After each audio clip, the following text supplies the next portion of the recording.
we are going to talk about things that probably you already passed, and, maybe some of them will help you to pass this process even easier and faster. So, Mayan spoke to you, before about, how it's actually working in Israel, why Aliyah is such a common thing. And of course, you are the proven example of it, right? But one of the things that we really want to see is what is the process that we as Olim Hadashim, because I'm also Ola, not Hadasha anymore, but Ola, and that we pass. And this is the thing that we are going to talk about. This is level of happiness and time. So if we speak about, adaptation process, and maybe you saw this adaptation to cultural shock, this is the thing that actually works in many aspects of our lives, not only in adaptation to, to move into another country, adaptation to Aliyah. It's also when we're looking for a new job, for example, or we start new relationship, maybe new friendship, and so on. So all those things, they are very, very important to understand, to really think about every stage as an opportunity, or how to make, something less traumatic, problematic, or something like this. Okay, so we are going to discuss this with you today. And for me, this is why I talk about it. I'm also Ola, but when I came to Israel, I actually, had my own process. And me, if I don't understand something, I go to study this. So I went to study to Tel Aviv University, and I made research about the most effective ways of adaptation of Olim Hadashim, which was exactly the thing that I wanted to understand, how to adapt effectively. So today we are going to talk about two things that are super important. One of them is this one.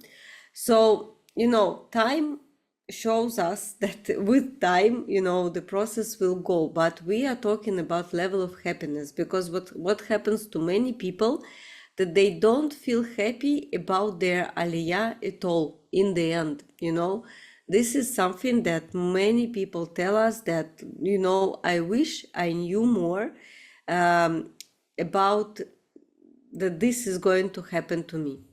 And let's go to the beginning of the okay, do you see my screen now? To share, let me share my screen. Yep. Yeah, I hope that you see it now. Yep. Yes, it's okay. Very good. Okay.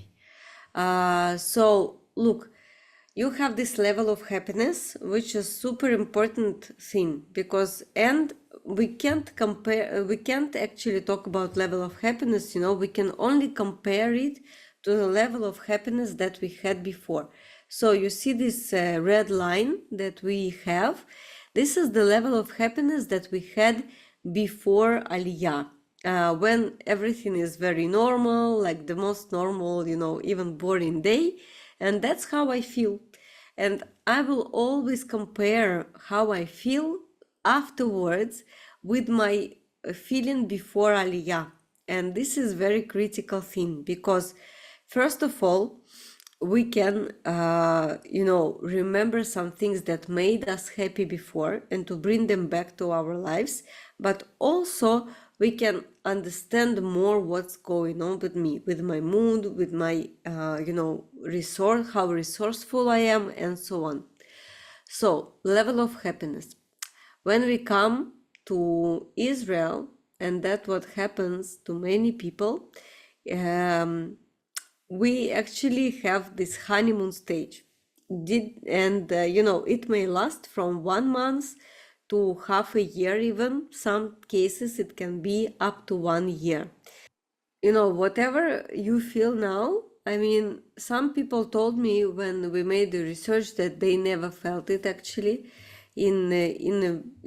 or maybe they felt it like, you lost it. Yeah, I mean the honeymoon stage. Usually This is when people feel happier, they feel much more enthusiastic about the life in general, the mood is better, it's more energy and so on. And when we made the research, some people told us that they actually didn't have this stage, that it's only like maybe they had it for like a week, maybe for 1 month, but not more than that. Then something happened, and usually some reality, that happens to people. And then they started to feel like really frustrated and more close to the second stage. Yeah, so you felt it. It's very important. Happens about every important change. Yeah, for sure. That we can feel very excited. But in a deeper level, I all the time tell people that maybe if they don't feel happy, it is also still a honeymoon stage, or maybe they had it. Oh, now it's nice to see you. Yeah. Yeah, and look, the thing is that really it happens because we have this coping mechanism dealing with something that actually it is uncertainty, because it's something very not familiar. The reality is new, the country is new. So for us, it is very important, like our brain starts sending all the coping things that he can give us, like what it is, like hormones, like all these endorphins, right? All the hormones that make us feel happier, healthier, and more energetic, and so on. So in this situation, what happens that yes, for a long run it will not stay, but we can use this stage. And this is Israel is very well aware of what's going on to us, so that's why they give us all the cool things during the first year. For example, we can go to Ulpan immediately, right? Exactly, because this is the time when we can, with less efforts, achieve more. And now, because you told me it's like you are 5 months in Israel, right? So for you, still, it is a very good time. Now you might already feel that, okay, the reality, especially you came now, is not in the best time, let's say. It is always a good time, but now it is a very challenging time. So it is okay if you don't feel, happy, or that you don't feel, I don't know, like as happy as you could be, but you can feel more effective. You can feel more productive. You can think that now, wow, I study so many new things that I never studied in my life, like it was, I don't know, when I went to the university, something like that. So it's totally fine. Now, what happens afterwards, also naturally, because our body can't work on its maximum all the time, it starts decreasing naturally, and it gets to this border, let's say, when it actually, starts getting down. And when it's crossing this red line, when it's crossing this red point that, when we feel happier than we were before Aliyah, it's totally normal. People usually don't feel anything, like bad. It's okay to feel a bit less happy. But then we feel even more and more and more, struggling. And some people face something that they say that this is like a depression after Aliyah, and we don't want that. So what can help? First of all, again, in Israel, everybody know that this can happen. Usually the higher people get, the lower it can go if we don't do anything with it. Good news, it will come back to normal by itself. So these are good news. But also, it is okay to use help, because in Israel they know that this may happen. So in every Kupat Cholim, like a HMO that we have in Israel, like Maccabi, Clalit, and so on, you can go to your family doctor and say, look, I need help with adaptation. Maybe I can talk to some therapist, Don't invent any signs of clinical depression. You don't need it. If you don't have it, don't invent it. You will get it anyways because it's like almost for free, or it costs like 30 shekel per meeting. So it's really affordable. And people just used it and told me that it was amazing because you don't work about your childhood, about some traumas. You are not getting there. You are working with therapists exactly on making your aliyah a good, happy experience for you. So something that will open you a new door and so on. So it's more like a behavioral psychology that we work with here, and something that can help you. But also, you will be surprised that, of course, I told you it will come back to the normal, right? It will come back to itself. So, but now you will be surprised that many people leave Israel, not when they are on the bottom here, not when they feel like lowest. They usually leave Israel when they come back to where it was before Aliyah. So people suddenly in 1 year, usually, or 1.5 years, after all this roller coaster, they find themselves in the same situation as they made. And this is very disappointing because it was really a challenge. I'm sure it was for you as well. So now we come to the real reason why people make Aliyah. Because they want something to change for better. They want something really to become better in their life. But many times people don't actually ask themselves what exactly they want to improve. Or they think that it will improve automatically. But, we made a research between people who are satisfied and happy with their decision to make Aliyah and those who think about leaving or who think it was a bad decision and so on, so who are not happy. And it was really one common thing. Those who are happy with their aliyah improved their life in some aspects, and it is something different for each person, right? But now it's time to think about really what do you want from your aliyah, because those people who think that it will come by itself, actually nothing changes, and we now need to think about it. So it's really good time, Matthew, now that you came, because it's, it's 1.5 years. You have like 1 year for sure ahead of you. If you already set your goals, this is amazing.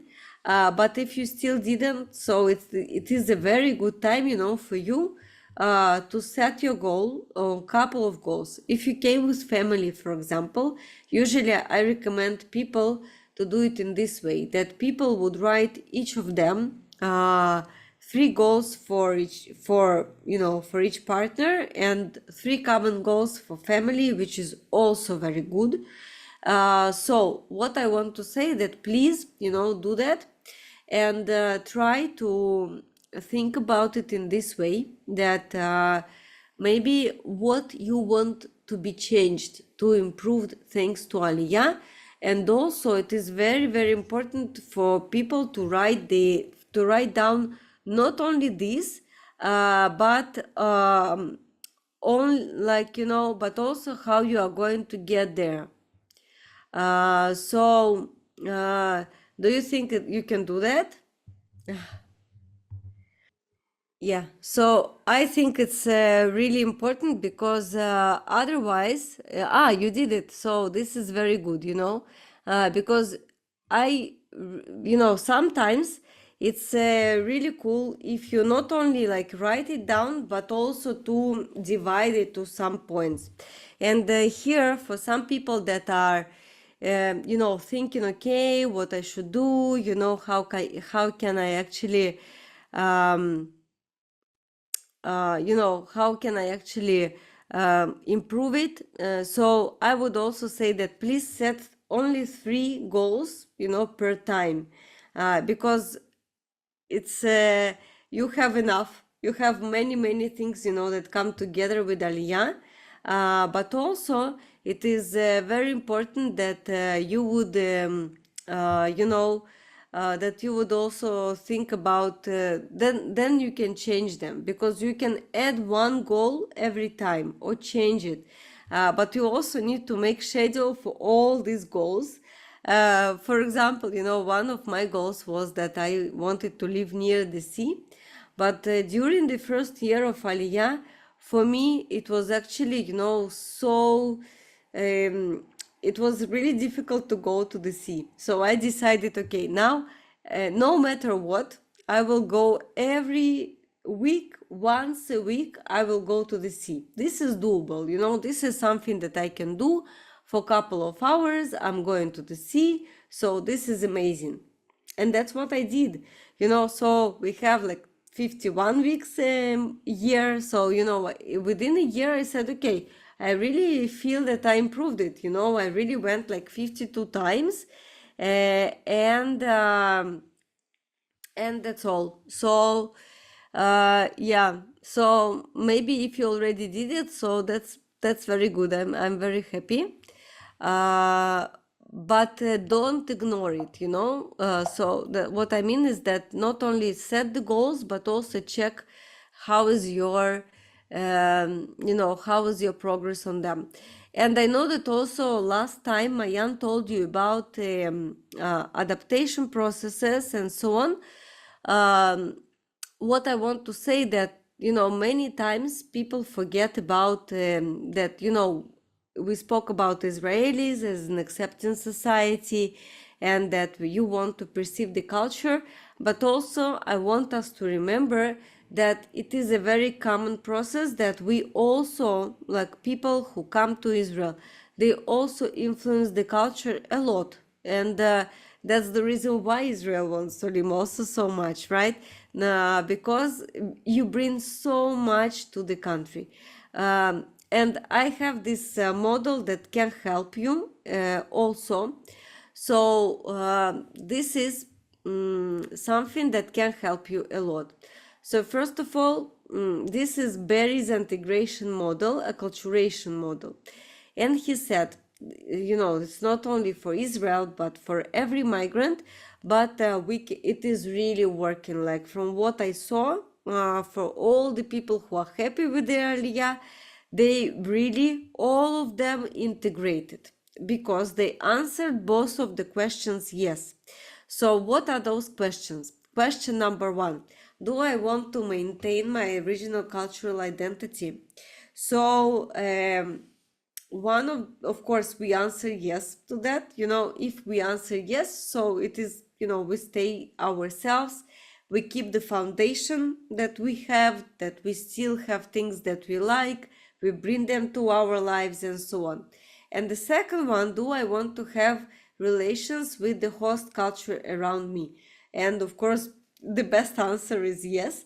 So, but let's figure out. Sometimes people pass it as a stage. And I want to tell you that it is amazing that sometimes you don't have to be stuck in different stages, So let's check.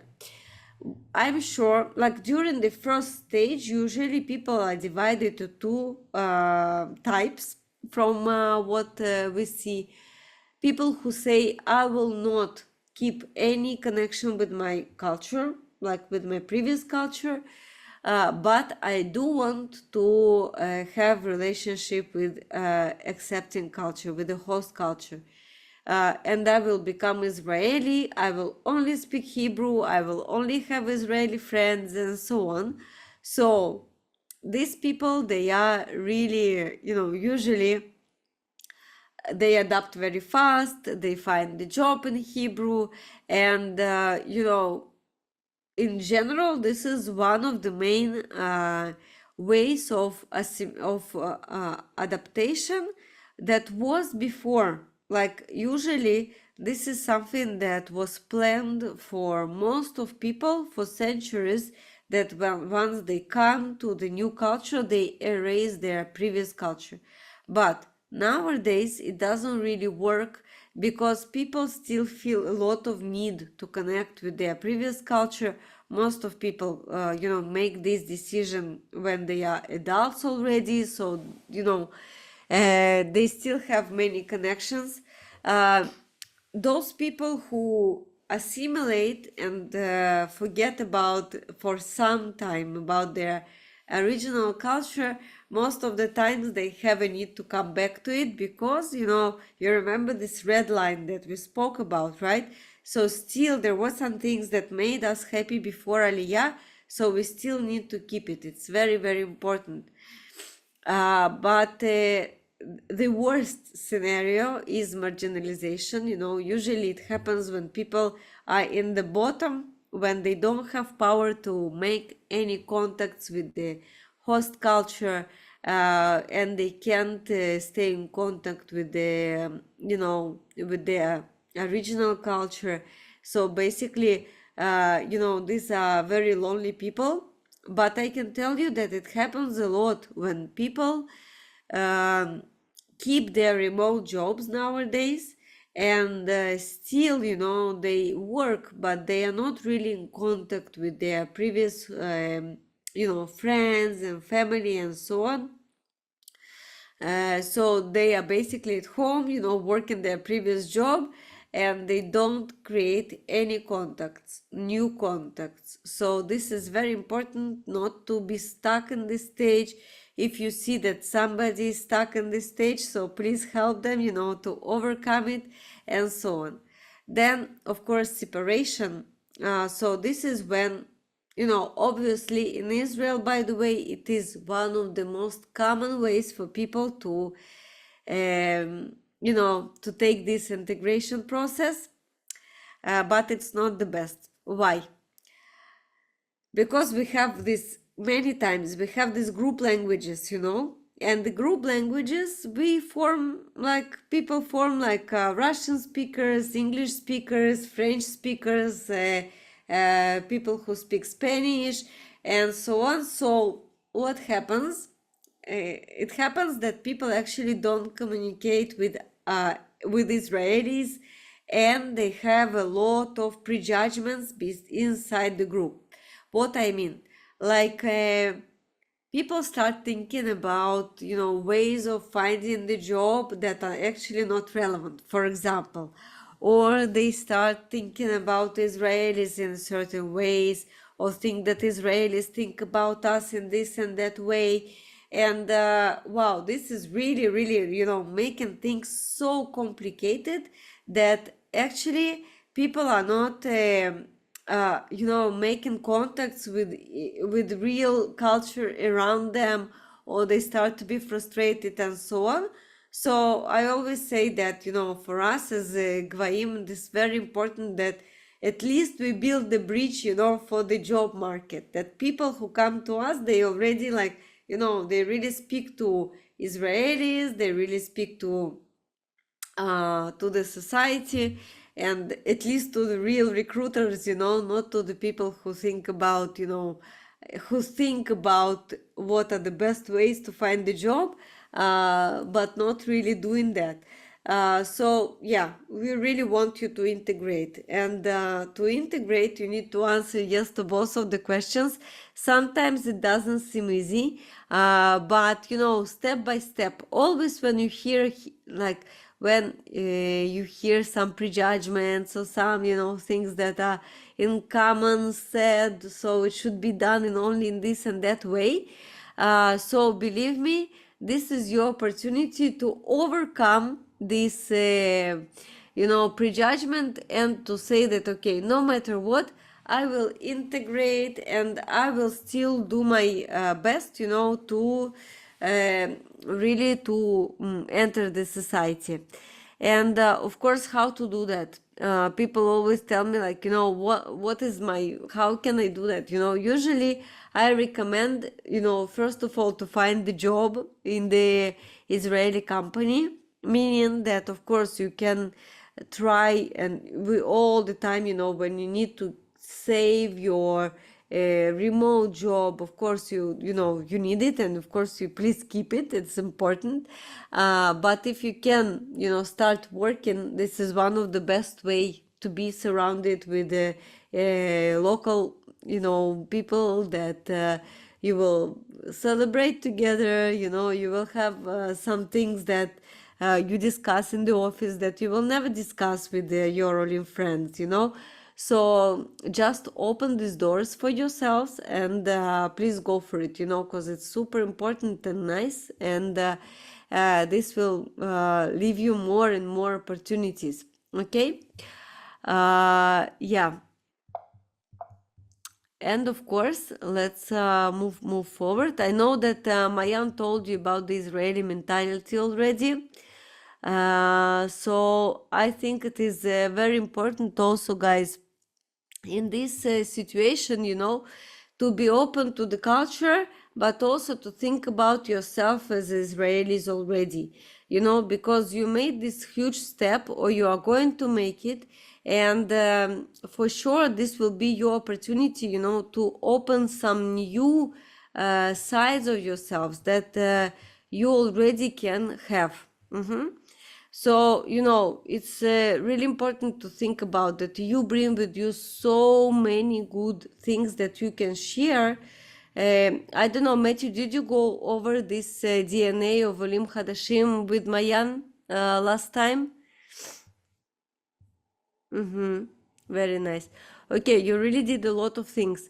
So tell me, do you have any question about things that we just discussed? Because I know that it was usually it's a group discussion, but today we are a very small group, so I really want you to have this opportunity to ask me a question if you have it.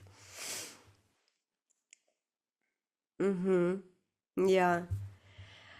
Totally agree. Yes, Ari, I see that you joined a bit later, so it's okay. Okay. So anyway, Matthew, good luck, and Ari, good luck, guys. I know that first of all, with Gvahim, your journey only starts. Matthew, you can really join all the career programs, and yeah. If you guys in a job search, Gvahim is the best place for this, and the programs are super professional. This course, it was a bit of some organizational problems, but we are really sorry for that, and I hope that it didn't ruin too much of your plans. But yeah, good luck, and again, thank you, and see you, and see you soon, guys. Bye.